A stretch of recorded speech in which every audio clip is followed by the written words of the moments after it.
Уважаеми пациенти, днес отново, за втори път,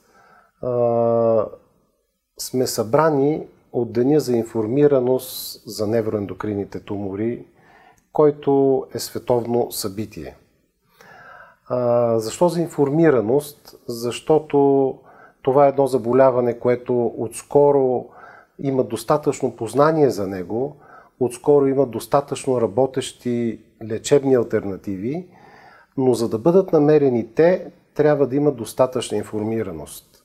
Достатъчна информираност за вас, за вашите близки и разбира се за колегите, с които вие се срещате и които трябва да намерят диагнозата на това трудно и маскирано страдание.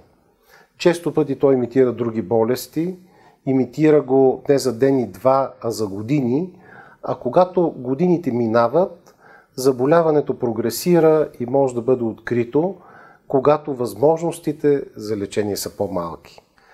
Търсете хората, които активно го познават и лекуват.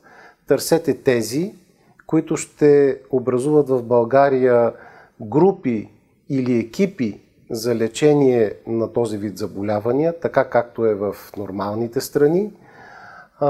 Търсете компетентната им помощ, за да има добри резултати и за да видите сами, че тези резултати са истина и реална възможност и в нашата страна.